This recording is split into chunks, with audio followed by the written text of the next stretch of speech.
ကျွန်တော်တို့ဘဝမှာတခါတလေအရာအလုံးကိုဆုံးရှုံးသွားရတဲ့အခါဒါမှမဟုတ်ဘာမှမရှိတော့တဲ့အခြေအနေမျိုးကိုရောက်သွားတဲ့အခါငါတော့တုံညဖြစ်သွားပြီဆိုပြီးစိတ်ဓာတ်ကြတတ်ကြပါတယ်လူတော်များကတုံညကိုဘာမှမရှိခြင်းလို့အဓိပ္ပာယ်ဖွင့်ကြတာဟုတ်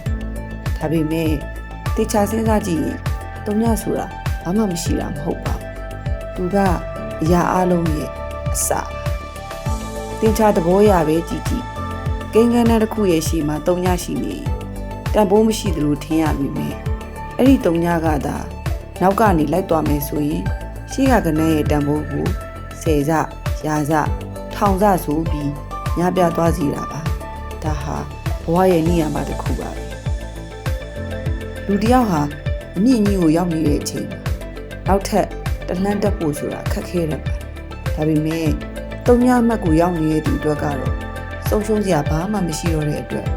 ကြောက်ရွံ့မှုကင်းကင်းနဲ့ရှေ့ကိုပဲတိုးဖို့ရှိပါတော့တယ်တုံညဆိုတာအခွင့်အရေးတစ်တွေအတွက်နေရာလွတ်တစ်ခု blank space ပါစာရွက်အလွတ်တရွက်ပေါ်မှာကိုနှစ်သက်တဲ့ပကြီးကားကိုစိတ်ကြိုက်ရေးလို့ရတယ်လို့တုံညဖြစ်သွားတဲ့ဘဝမှာလည်းကိုဖြစ်ချင်တဲ့ပုံစံသစ်ကိုအကောင်းဆုံးပြန်လည်တည်ဆောက်ခွင့်ရသွားတာပါတကယ်တော့တုံညဆိုတာမတက်ရက်နေတဲ့လူတစ်ယောက်ရဲ့ခြေလမ်းအစနဲ့တူပါတယ်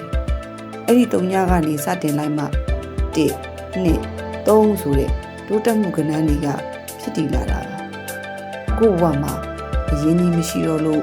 ဖော်မရှိတော့လို့ဒါမှမဟုတ်အားကိုးရမရှိတော့လို့တုံညဖြစ်နေပြီလို့ခံစားရရင်ဝမ်းမနေပါနဲ့အဲ့ဒီတုံညကိုသာကိုယ့်ရဲ့နောက်မှာထားလိုက်ပါကိုလိုသမျှအရာတိုင်းဟာအရင်ကထက်စေစားမကတန်ဖိုးတက်လာပါလိမ့်မယ်လောကမှာအောင်မြင်ခဲ့တဲ့သူတိုင်းဟာတုံညကနေစခဲ့တာကြီးပါပဲဘယ်သူမှ1000 1000ကနေမမွေးဖွားလာကြပါဘူးတုံညရှိအစ်စ်မှာရှိနေစဉ်မှာတင်ယူရတဲ့သင်ခန်းစာတွေကတန်ဖိုးအရှိဆုံးဖြစ်နေတတ်ပါတယ်တုံညကနေတစ်ကိုရောက်ဖို့ကြိုးစားရတဲ့ရုန်းကန်မှုဟာကိုယ့်ကိုပိုးပြီးမာကြောပိုးပြီးဟင်းချက်စေပါတယ်ဒီကုန်းချုပ်ရရင်တုံညဆိုတာဘဝရဲ့နေဝင်ခြင်းမဟုတ်ပါဘူးသူကစလိုက်တဲ့အချက်ပေးတဲ့တစ်ခုပါတုံညဆိုတာကိုဘာမှမရှိခြင်းလို့မမြင်ပဲအကန့်အသတ်မရှိတဲ့ဖြစ်နိုင်ခြေရှိခြင်းလို့မြင်ကြည့်လိုက်ပါဘဝမှာအခုလက်ရှိတုံညဖြစ်နေတယ်ဆိုရင်ဝမ်းမနေပါနဲ့ဒါဟာအကြီးမားဆုံးတန်ဖိုးတွေစီကိုတွားဖို့အတွက်အကောင်းဆုံးအစကိုရောက်နေတာဖြစ်လို့ပါပဲအဲ့ဒီတုံညကိုကိုယ့်ရဲ့နောက်မှာထားပြီးရှေ့ကိုဆက်လျှောက်ပါ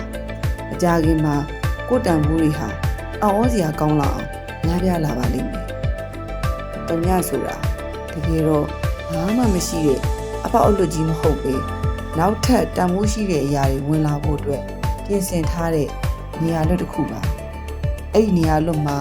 အကောင်းဆုံးတွေပြန်ဖြစ်နိုင်ပါစေလို့ဆုတောင်းပေးလိုက်ပါတယ်